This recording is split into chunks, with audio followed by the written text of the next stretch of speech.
We now return to Optimus Prime. Hey, welcome back to my channel. We're going to be taking a look at the Transformers Laser Optimus Prime. It's a Transformers Legacy that we'll be taking a look at here today.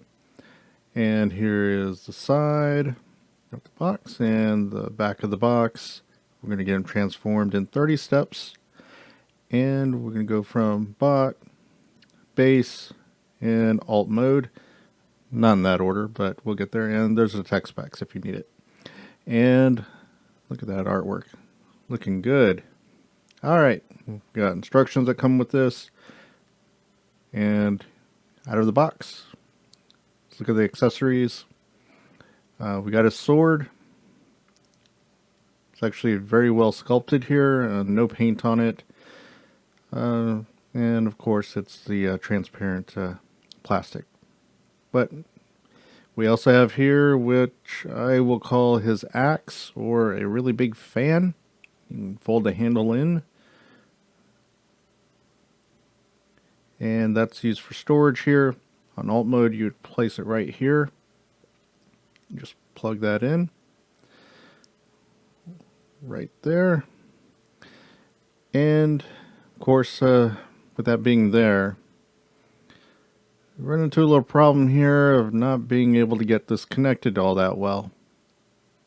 So it's an option. And then on the bottom here, you have a couple of holes here to peg it into, which would be the back of the legs and bot mode. There you go.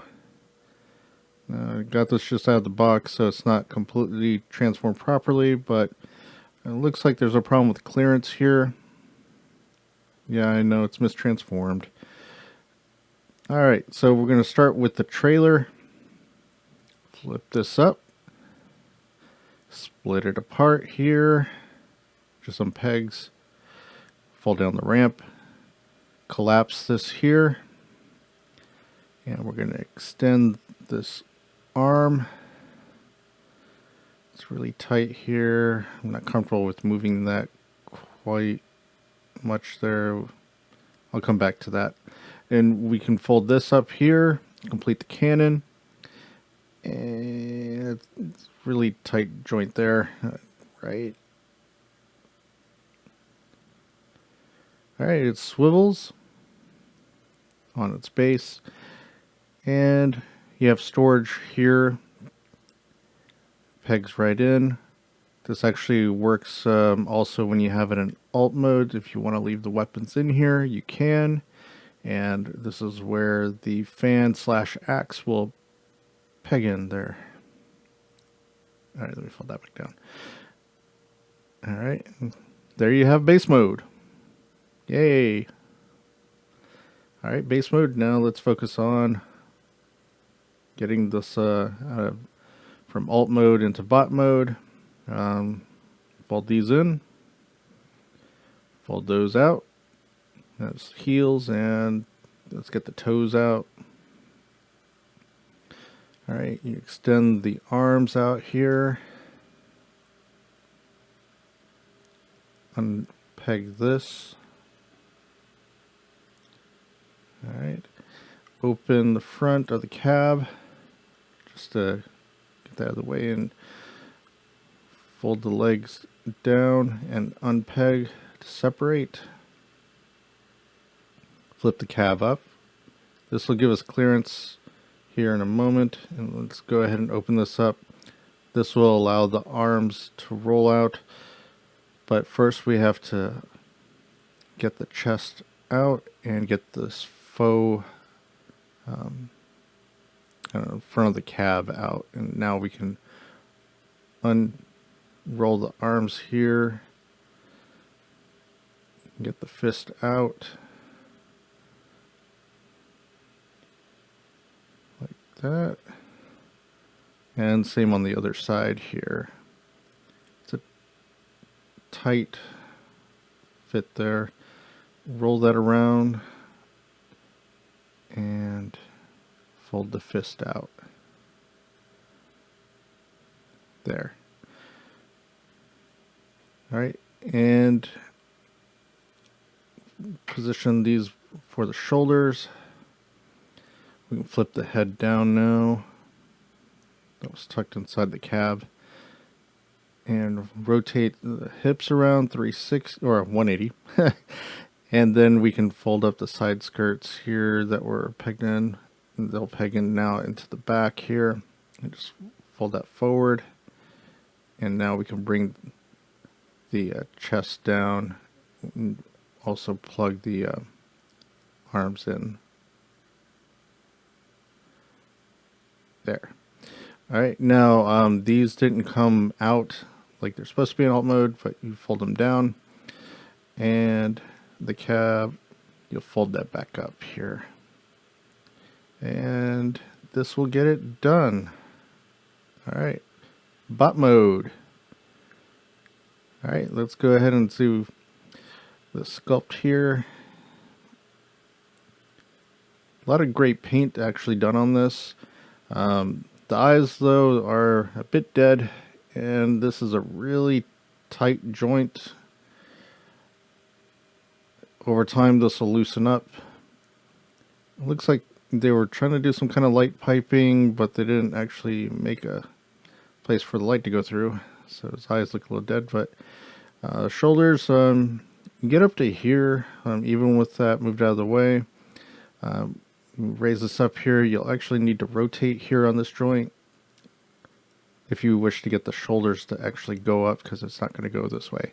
So what I do is I rotate it here and then rotate the arm there, and then I can cover it here with that.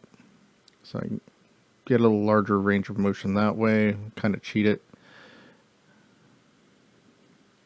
And you get out front to there. Get this out of the way. There you go. More range. It doesn't look quite right, but and back to here, and you get a 90-degree angle here, and you got bicep rotation, and you get the wrist swivel.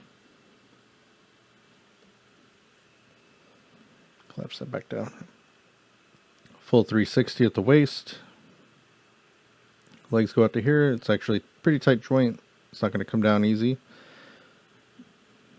Good range back. And equally to the front. And at the knee joint, you get a little bit more than 90. Trying to get focus.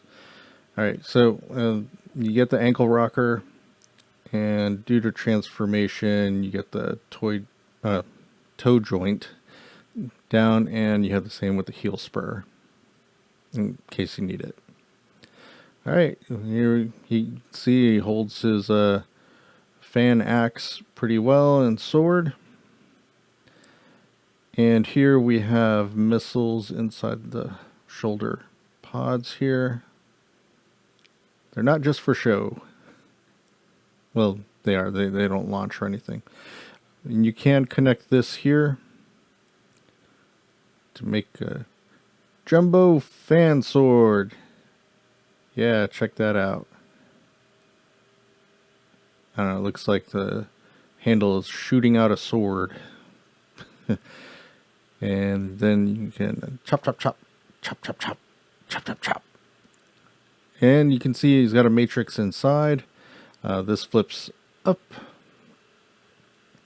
And we can go ahead and get the matrix out here. It's a new sculpt, so it's not the same as what you would have had with Siege, Earthrise, or with Kingdom. And he can hold it just fine. Over time, though, I think it'll scrape the paint off. But it looks good. He has the power. Yeah. And we got the 5mm ports there. It's actually pretty clean. Let me clean this up a little. Not much hollowness to this bot here. And you can unpeg this, so you can peg this wherever you have the ports. And so if you need a weapon in his hand, there you have it. Although this is the way it's supposed to be. Alright, so if you're interested in picking this one up, I actually just walked into a Target and picked this guy up. You can also get it through Hasbro Pulse if you want to, and I'll put a link down in the description for you. Check you next time.